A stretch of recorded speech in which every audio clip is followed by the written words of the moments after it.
tenemos con nosotros a Miguel Ángel Marzal García Quismondo, doctor en Historia cum laude y premio extraordinario, diplomado en Archivística, profesor titular en Biblioteconomía y Documentación de Madrid y vicedecano de Infraestructuras de Ordenación Académica en la Carlos III, premiado por la Universidad por su actividad docente, la investigadora y de publicaciones y por la ANECA, con sesenios de investigación, miembro de institutos de investigación españoles y americanos, miembro científico y organizador de eventos académicos nacionales e internacionales, evaluador de proyectos y de revistas, docente en doctorados y máster de investigación de universidades españolas y americanas.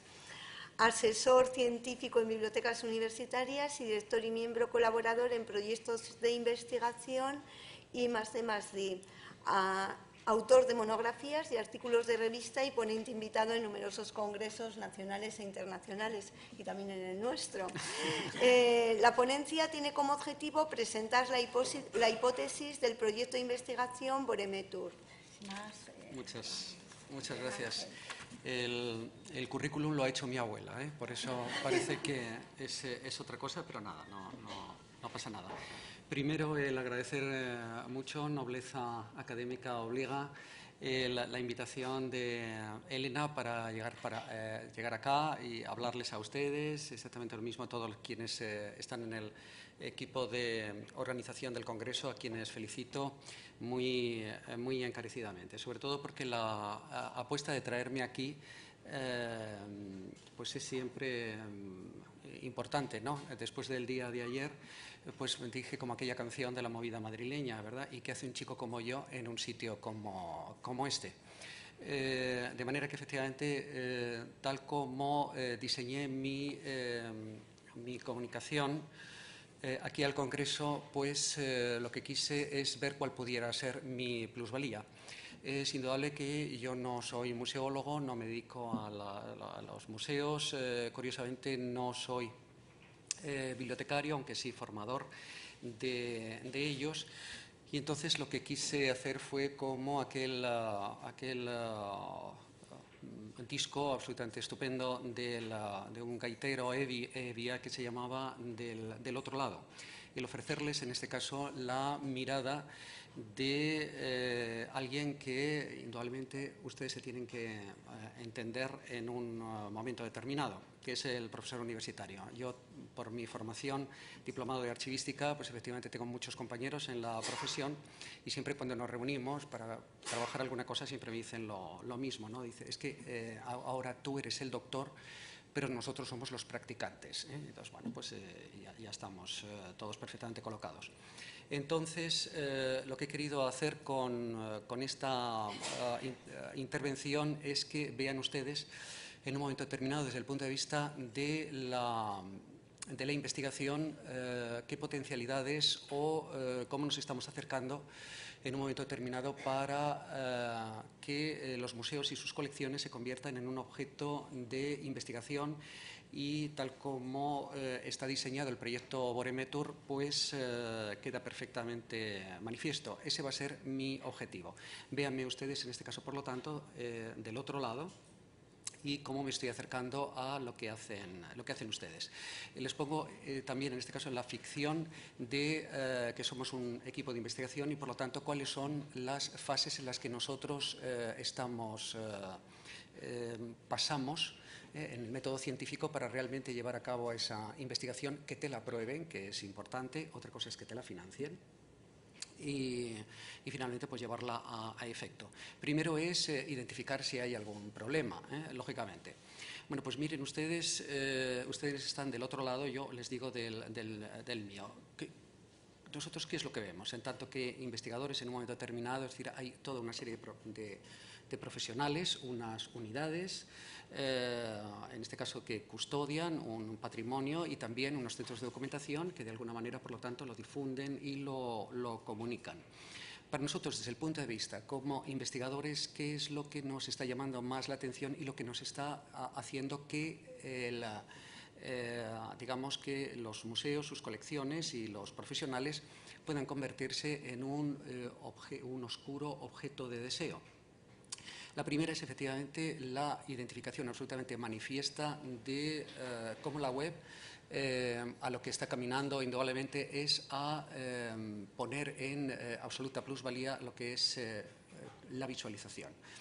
Indudablemente no hay ningún museo que esté llevando una política, en este caso de expansión, que no se difunda mediante las famosísimas visitas virtuales, muy lejos de estar cercenando la asistencia y la llegada a los museos. Sin embargo, lo que uno detecta es inmediatamente que estas visitas se acrecientan por cuanto se abre a un público mucho mayor, y de ayer en este evento se puso efectivamente de manifiesto, es decir, el que pierdan ese carácter sacralizado de solamente ser una visita de especialistas. De esto, por ejemplo, para ya decirlo, no sé, hace unos pocos meses me concedieron como premio también un Salvador de Madariaga, lo que me va a permitir estar durante el segundo semestre, es decir, para el año 2019, en la Universidad de La Sapienza de Roma. Entre otras cosas porque el proyecto de investigación que yo presento para desarrollar allá y que tiene que ver con Boremetur es precisamente el dar claves para una política, en este caso de difusión, con sus etiquetas correspondientes del patrimonio que está virtualizado. Italia, en este aspecto, es un laboratorio absolutamente magnífico. No sé qué tanto expectación tienen La Sapienza por mi llegada, pero la mía es toda. Y por supuesto quedan ustedes cordialmente invitados. Si van a Roma, en el segundo, esto pues ustedes me llaman y dicen, te estuvimos escuchando y padeciendo en Vitoria en el mes de octubre. Entonces el capuchino lo tienen garantizado. Bueno, el otro caso, naturalmente, es el hecho de la preservación y la continuidad digital. Esto es algo que en mi profesión y como investigadores a nosotros nos interesa muchísimo, pero también ayer salió, no recuerdo por qué motivo, la destrucción del Museo de Río de Janeiro, pero esto que es absolutamente tremendo es simplemente, digamos, una llamarada muy aparatosa, pero indudablemente la destrucción o las amenazas de patrimonio y de tantos archivos y museos son extraordinarios. En este caso también le prometí que si venía le iba a citar, así que le voy a citar. Está ahí sentado y es tímido, pero es igual, le pueden ustedes mirar inclementemente. Es un alumno mío del máster, se llama, bueno, yo le llamaba a la madrileña y a la castellana Joseba, ahora he visto que Jesús le llama Joseba, así que bueno, pues es Joseba Martínez de la Hidalga, con todos aquellos nombres alaveses, ¿verdad?, de la baja nobleza castellana, en donde hacía un magnífico TFM, le puntuaron bastante bien y vamos a hacer entre los dos sendas publicaciones, porque se nos ofrecía a través de la UNESCO, me ofrecieron, y por el Instituto Cervantes, la posibilidad de buscar un modo de garantizar la preservación y su continuidad digital de la biblioteca del Fondo Cati. No sé si les sonará, pero es uno de los fondos de las famosísimas bibliotecas de Tombuctú, una de esas ciudades que para el mundo hispánico es absolutamente extraordinario. Supongo que sabrán que Tombuctú fue ocupada por ACMI, estos fanáticos del yihadismo y demás, y entre otras cosas pues quisieron destruir absolutamente todo. Uno de ellos era precisamente la Fundación Cati. Pudieron salvarla, no hace falta ahora decirle lo que son los vericuetos. Si quieren saberlo en el café, Joseba les puede hacer una conferencia paralela. Pero la historia es que Ismail Daidie, que es el que ahora mismo tiene esta custodia, llegó al convencimiento absoluto de que aquello era un cataclismo que podía producirse en cualquier momento. Es decir, la biblioteca física podía haber sido absolutamente destruida y desaparecida. No pueden imaginarse, Joseba, que estuvo trabajando en Sevilla, puede ver un poquitito, pero su dimensión es absolutamente extraordinaria. ¿Cuál es su idea? Inmediatamente convertir todo aquel inmenso patrimonio en una biblioteca en una biblioteca y archivo digital. La idea es precisamente de preservarlo. Por supuesto, la UNESCO ha invertido para que la biblioteca en Tombuctú otra vez se rehaga, pero lo cierto es que no quiere este hombre el que esta biblioteca, conformada desde el siglo XV, con documentos desde el siglo XII hasta prácticamente el siglo XIX, no pueda perderse por alguno de estos avatares. Esto, indudablemente, tengan ustedes presente, han hecho que todo este tipo de iniciativas se conviertan en ese objeto oscuro de deseo para la investigación. Indudablemente también por la sociedad del conocimiento, ya no hablemos de la sociedad de la información, son los famosísimos átomos de interés. Es una sociedad en la que efectivamente cualquier tipo de producción se hace en masivo, ¿verdad que sí? Pero sin embargo el consumo es absolutamente individual. Es una situación absolutamente esquizofrénica, pero es como funcionamos.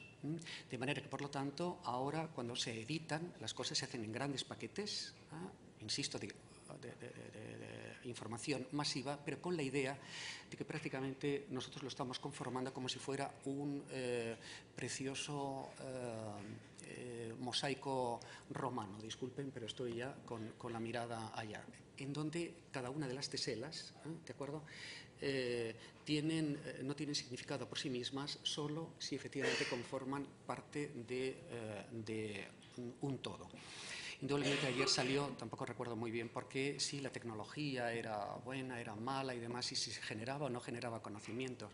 Pero es que ni siquiera interesa saber, no es lo más significativo el que haya una voluntad de una utilización más o menos fraudulenta. Los contenidos en la web son lo que en un momento determinado los editores quieren que sean. Es decir, se van tomando distintos fragmentos y con eso conformo un determinado relato. Y estos pueden tener, evidentemente, la noción de o servir para hacer conocimiento y saber.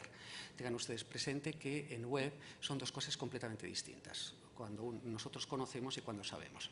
Indudablemente también, por supuesto, es la creación, también se habló de la posible crisis de una institución milenaria como es el de la universidad, que eran ustedes que cuando la universidad desaparezca es porque efectivamente ha llegado una inversión marciana y todo desaparece. Las posibilidades los resortes de supervivencia de esta institución son absolutamente insospechados. Hoy, con el famosísimo y tan traído y llevado Espacio Europeo de Educación Superior, nosotros estamos, mi universidad y todas las españolas, desde el año 2007 en este modelo.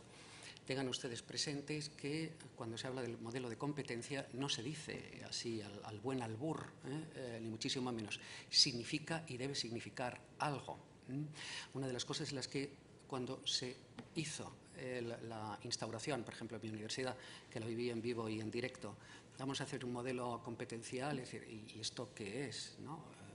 ¿Qué es competencia? Me dices poniendo tu pupila en mi pupila azul, competencia eres tú. ¿Esto cómo se hace? Pues mire, una cosa es que cuando se dan las destrezas es el uso de las herramientas, cuando se hacen las habilidades, el uso inteligente de las herramientas, y cuando tenemos competencias. Las competencias son ya una actitud y una costumbre, una conducta delante naturalmente en este caso en el mundo web. Eso significa aprendizaje permanente, ¿de acuerdo?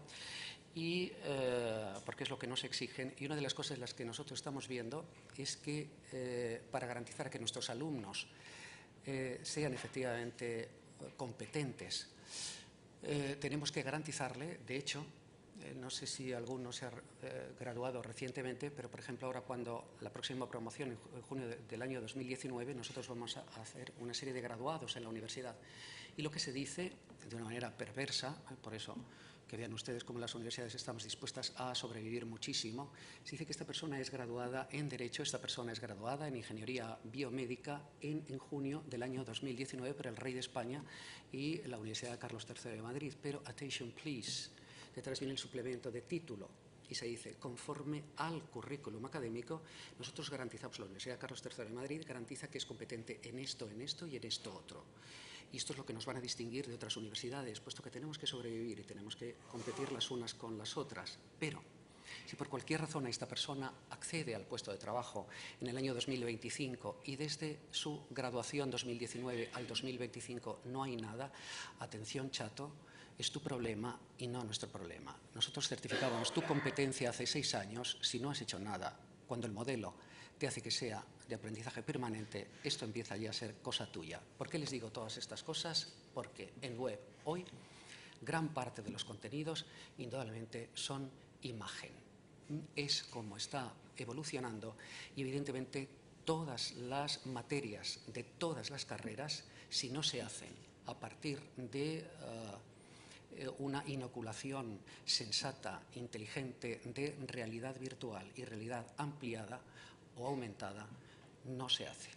Vean ustedes, por ejemplo, estudios de cualquiera de las ingenierías, arquitectura, mi hijo que está estudiando medicina, indudablemente el hecho de manejar adecuadamente la realidad aumentada y la realidad virtual, para él está dando evidentemente una competencia que no garantizaban antes las facultades de medicina. Esto significa que para nosotros cualquier entidad que custodie imágenes, lógicamente, y si estas puedan ser digitalizadas y virtualizadas, se convierte en algo de primera magnitud. Y por supuesto, después también el turismo de conocimiento. Una cosa absolutamente maravillosa, es uno de los grandes motores económicos de nuestro país en concreto, del resto del mundo, y cuando se pongan a viajar 1.200 millones de chinos, esto va a ser absolutamente maravilloso. Y lo que no puede ser, naturalmente, es que solamente lleguen a tomar el pinchito moruno, la butifarra o los callos madrileños. ¿De acuerdo? La idea es que se mantengan un tiempo en la localidad, gasten y después efectivamente saquen un gusto no solamente contemplativo, ¿de acuerdo?, sino un gusto activo, es decir, la imagen de que has dejado de ser turista para empezar a ser viajero. Bueno, eso son, digamos, la percepción del patrimonio. ¿Qué es lo que nosotros veíamos también en este caso? ¿Qué podía fundamentar nuestro proyecto de investigación? Pues las leyes infonómicas. Esto, ¿qué es lo que significa? Se subvierte absolutamente el sistema capitalista. ¿Cuál es el valor de las cosas? Por la ley de oferta y la demanda, cuanto más raras son, más preciosas y mayor es su valor, ¿no es cierto? Bueno, pues si esto era cierto así desde las leyes de bronce de David Ricardo en el siglo XVIII, esto no es cierto en web. De hecho, cuanto más abundante, más difundido y más accesible seas, evidentemente tu valor acrecienta mucho más. Esta es una de las razones en las que nosotros veíamos que gran parte de las unidades que custodian patrimonio, incluidos los museos, están detectando y deben incidir. Es decir, ahí es donde está su valor, precisamente en toda esa difusión. Si a esto unen que en las leyes infonómicas ya nadie habla de producto, es decir, de que una cosa es rica, de una cosa es algo productiva porque genera algo concreto, un producto, un delivery, que llaman los anglosajones. Esto ha variado también absolutamente en la web. Estamos más por los milestones, lo que son los hitos, y se habla del prosumidor, es decir, aquella persona que al mismo tiempo produce y crean contenidos. Es decir, evidentemente esto significa que no producimos conocimiento, sino que nuestro objetivo es generar conocimientos. Eso nosotros veíamos, en este caso, cuáles eran, cómo se estaban acercando. Quiero que, por favor, que vean, evidentemente, en este caso,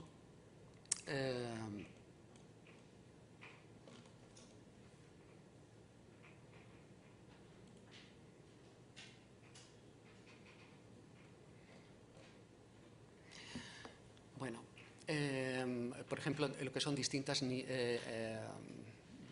iniciativas de museos. Evidentemente no quiero descubrirles a ustedes la pólvora, todo esto lo están haciendo ustedes. Mucho más quiero que vean que siempre mi discurso es, como les decía, siempre del otro lado. A nosotros lo que estábamos mirando.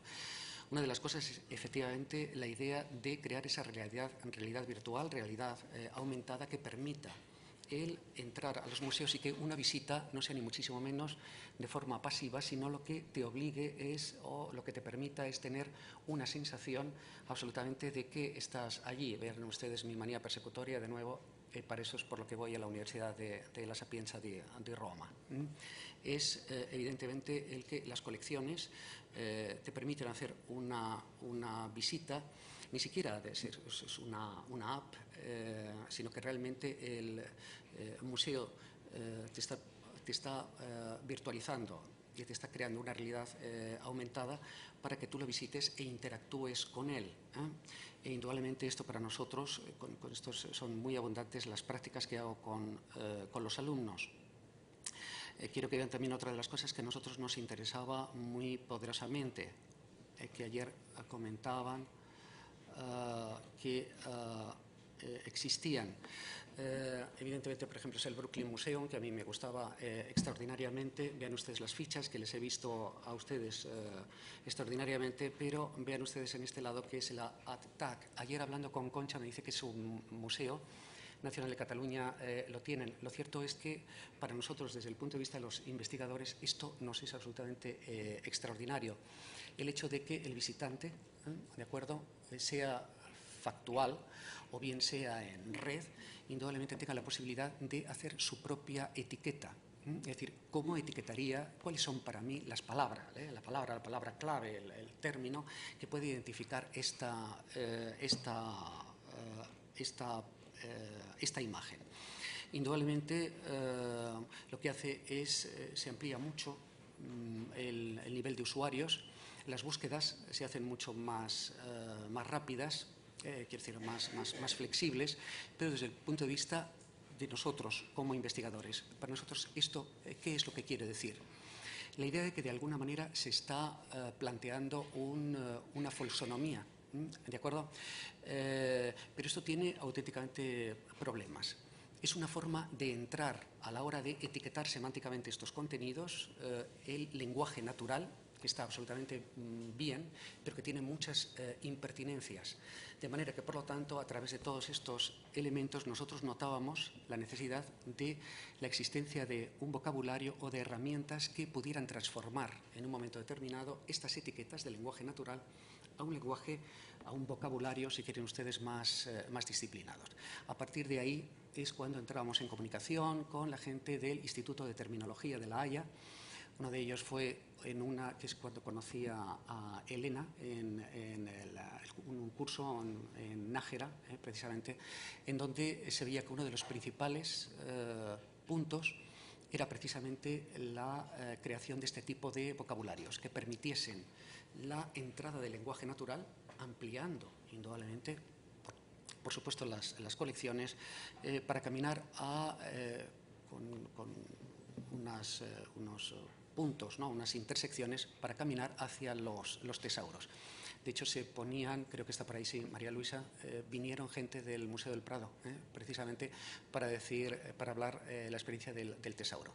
Ponían en concreto también, para nosotros, en nuestro caso, desde el punto de vista de Bellas Artes, de la Universidad de Kerns, de Austria, el movimiento fortísimo que hay precisamente entre gente dedicadas a museo, lógicamente, y del patrimonio, de la necesidad perentoria de crear estos vocabularios. De manera que ya les adelanto que estamos inmersos para que dentro de un año podamos acudir a un proyecto europeo con entidades y con empresas para generar este tipo de vocabularios.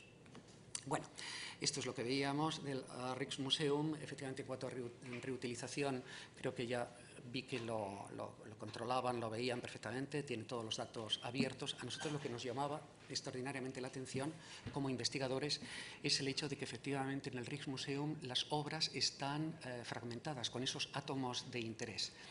De manera que, por lo tanto, en un momento determinado, con el sistema que tienen, te permite acceder a un cuadro y hacer búsquedas por fragmentos de cuadro. Por ejemplo, se hacían uno que era sumamente interesante sobre las ave frías, la representación de las aves frías en la escuela flamenca del siglo XVII. Y lo que tenías es, naturalmente, todos aquellos cuadros en donde apareciese. Incluso hay una parte sumamente interesante, muy bonita desde mi punto de vista, que hace una búsqueda color a color e imagen a imagen. Esto también es otra de las experiencias que vi para todos estos proyectos de investigación en un centro de documentación francés que se llama la Photothèque Albert Kahn, de manera que cuando tú haces las búsquedas no las haces de texto contra imagen, sino es de imagen contra imagen. De manera que, por lo tanto, ahí está la importancia de estos lenguajes. La dinamicidad y la multisecuencialidad, este es uno de los repositorios más absolutamente extraordinarios que hay, se llama Merlot, de forma muy rápida, porque no me estoy yendo. Bueno, son en este caso lo que son las distintas materias que tienen, y aquí tienen, por ejemplo, en un momento determinado lo que son los distintos materiales. Aquí tienen las estrellitas de las que ayer Óscar Corcho nos hablaba. Pero lo que quiero que vean ustedes es que cualquiera de estos objetos de aprendizaje es todo un compendio, es prácticamente un mosaico, en donde tenemos texto, imagen, sonido, absolutamente todos los códigos semióticos, y sus orígenes da exactamente el que sea. Puede ser desde una tesis doctoral hasta distintos objetos de museos. Todo eso se le da una argumentación, y con ello obtenemos un objeto de aprendizaje. Esto es lo que yo les decía antes, como efectivamente a partir de distintas colecciones y de distintas semióticas creamos un todo, evidentemente, que nos permite obtener ese conocimiento y ese saber. Aquí pueden encontrar cualquiera de ellos una enorme cantidad de objetos museísticos. De hecho, en concreto, son muchos los museos norteamericanos en donde prestan, lógicamente, todas sus colecciones para formar parte de uno de estos objetos de aprendizaje. Bueno, para ir rapidito, porque tengo hasta las 10:30, ¿verdad? Sí, esto es. Bueno, pues entonces las razones del proyecto es que quiero que vean en un momento determinado, para nosotros nos tenemos que identificar inmediatamente qué es, desde el punto de vista los objetos museísticos, qué es para nosotros, cómo debemos entenderlo como un documento, e indudablemente, en este caso, para nosotros nosotros lo entendemos, debemos entenderlo lógicamente como un hiperdocumento. Son un hipertexto, en este caso, cuyo elemento básico son esencialmente los contenidos, ¿de acuerdo? Y tiene que cumplir una serie de características. Son 5 grandes propiedades que ahora no les voy a aburrir, pero evidentemente, digamos, no puede ser cualquier recurso en web. ¿De acuerdo? Tiene que tener un diseño, tiene que tener esa naturaleza hipertextual, tiene que tener una determinada estructura, con el fin de que las partes, los distintos teselas, tengan absolutamente sentido. Y, evidentemente, el último de los grandes elementos, para las razones de un proyecto, es evidentemente lo que les decía antes. Esto puede servir para que estemos fundamentando la educación del siglo XXI. Indudablemente son lo que se llaman las competencias infocomunicacionales. Esto quiero que vean, en este caso, cómo lo hace la UNESCO, y cuando define la Media and Information Literacy, está mirando, lógicamente, a cuáles son, cómo leer adecuadamente la imagen en todos sus sentidos, ¿de acuerdo? Los objetos museísticos digitalizados y virtualizados, y para ello, vean ustedes que establecen todo un mundo de indicadores, ¿de acuerdo? Que cuando uno está haciendo el análisis de una obra, ¿de acuerdo? Una obra escultórica, pictórica, o un cine y demás, solo si se cumplen adecuadamente esos indicadores, uno logra tener una determinada competencia. Quiero que vean, por favor, que está muy alejado todo esto de un discurso única y exclusivamente de visita de historia del arte. De hecho, una de las cosas en las que nosotros vamos estableciendo es precisamente el atender, para lograr esas competencias, el que haya una disciplina que se llama, que las genere, que se llama educomunicación, tiene que realizarse mediante unas determinadas lecturas. Lo tienen ustedes aquí indicado, porque es así como nosotros en el proyecto vamos diciendo que debe entenderse y debe utilizarse la colección de un museo cuando empieza a formar parte de un programa competencial, de una educación competencial.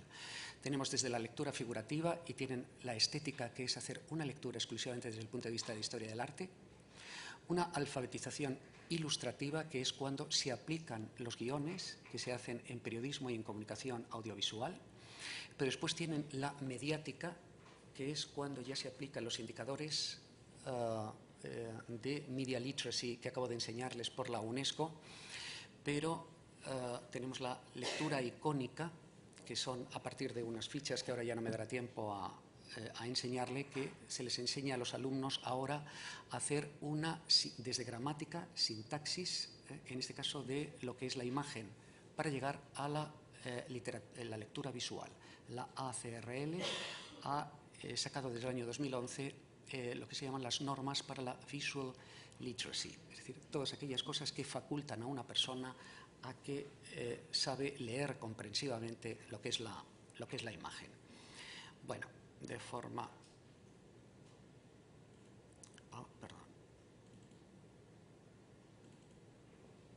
Es que no se observa.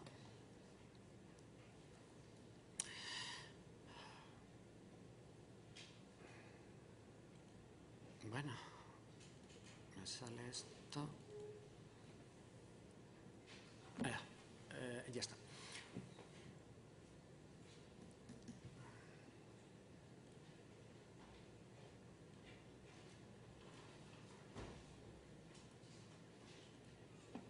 Bueno, de forma muy rápida, solamente que vean ustedes nuestro proyecto de investigación. En este caso era ya pasar, lógicamente, ya lo que es la formulación de la hipótesis. Quiero que vean, perdonen, pero cómo se deterioran los cuerpos. Ahora ya no veo de lejos, de tal manera que si están muy aburridos pueden salir de la sala, que no me voy a enterar, absolutamente. Pero lo más absolutamente maravilloso es que, como soy misericordiamente miope, ahora resulta que es que no veo de cerca tampoco, con lo cual es una cosa, lo mío, absolutamente dramático, y no me estaba viendo. Bueno, vean ustedes de forma, insisto, bastante rápida cómo hacemos en los proyectos de investigación. Hacemos inmediatamente lo que se le llaman las convenciones. ¿Cuál es nuestra hipótesis? Pues verán ustedes, de todas las cosas que se nos ofrecieron, la verdad es que se nos acercaron la gente de Bellas Artes, todo hay que decirlo, y después, efectivamente, los documentalistas que trabajan en centros de documentación que están en museos. Y lo que nos pidieron concretamente es qué se podía hacer con este movimiento que se llama Media Art. Evidentemente, ya saben ustedes que es un tipo de corriente artística extraordinariamente compleja, y en lo que la conservación y la preservación son absolutamente fundamentales, porque si no se pierde. Ven ustedes que en muchas ocasiones las obras son efímeras, es decir, hay que reproducirlas, pero quiero que vean ustedes que cuando comenzó el Media Art estábamos en los 80 y en los 90, y parte de la tecnología con la que se hacían estas obras artísticas ha quedado obsoleta. De manera que, por lo tanto, nosotros tenemos el problema, hablando de los derechos de propiedad intelectual, tenemos el de la reproducción, pero también la de la comunicación social, puesto que incluso la reproducción es muy complicada. Otra de las cosas son, evidentemente, cómo virtualizamos esas colecciones en concretos, con la idea de crear una red de archivos de Media Art de España e Iberoamérica, y dar, evidentemente, después un sentido. Esto que les iba diciendo, está fantástico restaurar un castillo, pero como no le des una utilización, dentro de 5 años volverá a estar absolutamente en ruinas.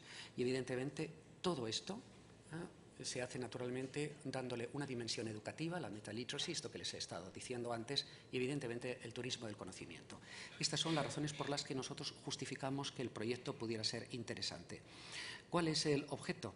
Pues miren ustedes, en principio es el archivo Espacio P, una de las grandes colecciones con Pedro Garel de Media Art, y las colecciones, las CAAC, de las colecciones de arte abstracto en Cuenca.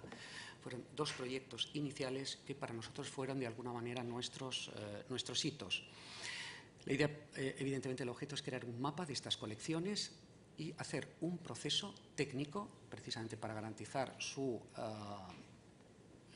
preservación, lógicamente, y poner los fundamentos de esa museografía web. Los antecedentes que nosotros hacíamos para convencer al Ministerio de Economía y Competitividad de que nos tenían que dar este proyecto de investigación, pues evidentemente toda la normativa que le tenía aquí establecida y que ahora les ahorro, absolutamente, que está indicando desde la Agenda Digital Europea al 2020, pero todas las distintas iniciativas del Creative Europe, que están impulsando efectivamente a que todas las colecciones, y evidentemente también las museísticas, tengan esta propensión a hacer su duplicidad o su vida en web para garantizar la preservación y la continuidad digital. Un vocabulario específico. Esta era una de las grandes ideas que teníamos. De hecho, cuando nos concedieron el proyecto de investigación, inmediatamente se pusieron en contacto conmigo la Subdirección General de Archivos, de Museos del Ministerio de Cultura, porque lo que querían era que, por favor, había habido distintas iniciativas. Creo que en una filóloga en el Museo Reina Sofía, lo digo porque, aunque no vea bien, creo que estaba por ahí la persona que procede del Reina Sofía, tienen una especialista que tenía nociones en documentación, pero era de Bellas Artes y tenía hecha un listado absolutamente interesantes, pero también habrán visto ustedes que el Ministerio de Cultura está sacando muchos tesauros, ¿de acuerdo? No son tales, realmente ellos saben que no son tales, y lo que nos pedían era efectivamente que nosotros hiciéramos estos tesauros con datos enlazados, lógicamente, y que fuera específicamente de media art. Los beneficios tenían que ser estos, del turismo del conocimiento y, naturalmente, la meta-literacy. Quiero que vean ustedes inmediatamente después cómo lo establecíamos. Esas son las fases que nosotros nos concedían. Tengan ustedes presente que esto ahora, que me ven ustedes así tan fino y educado y tan absolutamente estupendo, me convierto en una auténtica hidra furiosa. La medusa no tiene que ver nada conmigo, porque lo conceden ahora los proyectos si estamos de varias disciplinas, es decir, tenemos que ser interdisciplinares, pero además también de varias universidades. De manera que el trabajo es absolutamente difícil, porque está todo el mundo desparramado por todo el país. Teníamos que establecer una serie de comisiones en donde yo fragmentaba el trabajo de cada uno, que hubiera después una argumentación, y DRIVE ha sido nuestra alma mater. Quiero que vean ustedes, en caso de las 6 fases que tenemos en el proyecto de investigación: homologación de instrumentos de descripción. Quiero que tengan presente que partimos de una realidad muy diversa. Es decir, digamos, las primeras nociones de etiquetación que se han hecho en Espacio P y en CAAC lo han hecho personas que no son de documentación, que no tienen que ver con el mundo de la investigación, y por lo tanto ahora tenemos que deshacer para construir, y esto es tremendamente difícil. Esto lo hacía fenomenal Penélope, pero nosotros no, y hay que hacer una homologación y es tremenda. Tenemos que hacer una catalogación web, ¿de acuerdo? Y en este caso, evidentemente, también tenemos que hacerlo de forma muy normalizada, sobre todo si queremos después que todas estas colecciones, que comienzan con estas 2 de Media Art, tengan la vocación de ser en redes de Iberoamérica y que vayan incorporándose. Tenemos que crear ese lenguaje de especialidad, lógicamente, diseminarlo y efectivamente dar esa publicación. Esta es la parte que yo no quería, que era ver acercarse peligrosamente a Elena. Bueno, ya empiezo a ponerme nervioso, verán ustedes, y entonces en este caso voy diciendo, incluso de esta manera, porque si no la ven a ella, pues entonces no existe. Bueno, voy a hacerlo muy rápidamente. Quiero que vean ahora, una vez que están establecidos lo que son las fases, lo que hemos tenido que presentar, lógicamente, hasta ahora, como es el proyecto. Lo hemos tenido que presentar en septiembre al Ministerio y le ha parecido bien. En principio, ¿cuáles son nuestros progresos? Quiero que vean que, en principio, tenemos aquí descripción y etiquetación. Les he puesto aquí también captura. Como esto se va a quedar aquí, lo podrán ustedes ver. Nosotros tenemos el proyecto de investigación a Jesús Robledano, que entre otras cosas es uno de los grandes especialistas de esto, está haciendo un modelo de utilidad a la hora de crear, evidentemente, una forma normalizada de cómo hacer el proceso de digitalización con los hitos correspondientes y las etiquetas correspondientes. De esto ha creado ya, es uno de los primeros resultados del proyecto, un manual que lo tienen ustedes aquí establecidos, y para nosotros, evidentemente, esta es la regla. Excuso decirles que a partir del proceso establecido de cómo se hace técnicamente la digitalización, de aquí es de donde tienen que salir necesariamente las pistas para la catalogación web. ¿De acuerdo? Tenemos, lógicamente, la infraestructura, en donde tenemos nuestro servidor, una empresa externa que nos lo ha hecho, naturalmente, para tener dos grandes elementos de preservación de un lado y de gestión de la colección de otro, y también para tener la primera visualización del proyecto.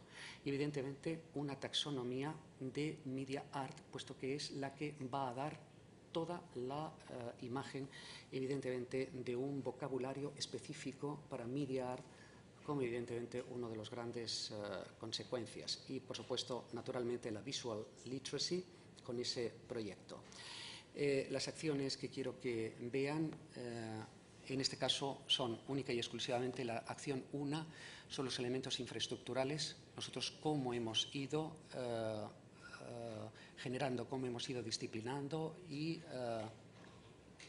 instalando el servidor en web. Tengan ustedes presente que en principio tienen vocación de acoger toda la red iberoamericana de colecciones de media art, con lo cual, evidentemente, tenemos que garantizar su supervivencia. No se nos ocurrió mejor que una institución que es milenaria y sobrevive, que es la universidad. Tenemos en housing, y lógicamente con los servicios correspondientes. En las fase 2 es que tenemos, evidentemente, el pool de metadatos ya a partir del proceso de digitalización que hemos hecho desde la homologación. Evidentemente, tenemos establecido lo que es la ficha. Tenemos un Dublin Core Standard, que es el que más nos ha sido interesante, con 3 campos nuevos que no contemplaba Dublin Core, indudablemente, y, por supuesto, otro que es un campo para que admita los descriptores que nosotros vayamos generando de nuestro tesauro de media art, para que efectivamente sea la gran interlocución. Y él interesaba, esto nos lo dijeron la gente de Bellas Artes, de los maestros, es decir, los pintores, realmente los creadores de estos eran muy importantes, y por eso que adoptamos el manual de procedimiento de la BN. Estamos mirando y contemplando, teníamos cuál podía ser el software mejor, Atom, Omeka 6, Omeka S y Collective Access. Supongo que todos lo conocerán ustedes perfectamente. Atom lo desestimamos, es muy para archivos y muy para gestión de colecciones, ¿de acuerdo? Es absolutamente fantástico, pero para nosotros nada, en absoluto, puesto que no solo nos interesa hacer una gestión de la colección, como ustedes me están mostrando. Nosotros, evidentemente, tiene otra dimensión. Omeka S es sumamente interesante porque, entre otras cosas, permite el integrar bien tema 3 y que nuestro tesauro sea interoperable y, además, conectable, enlazable con Europeana, pero tiene la parte antipática de que también es muy de gestión de archivos y muy de gestión de objetos. Collective Access es el mejor, indudablemente, semánticamente, es absolutamente fantástico, desde luego. Tiene la parte antipática en que, sin embargo, no puede importarse tema 3, sino que se incrusta.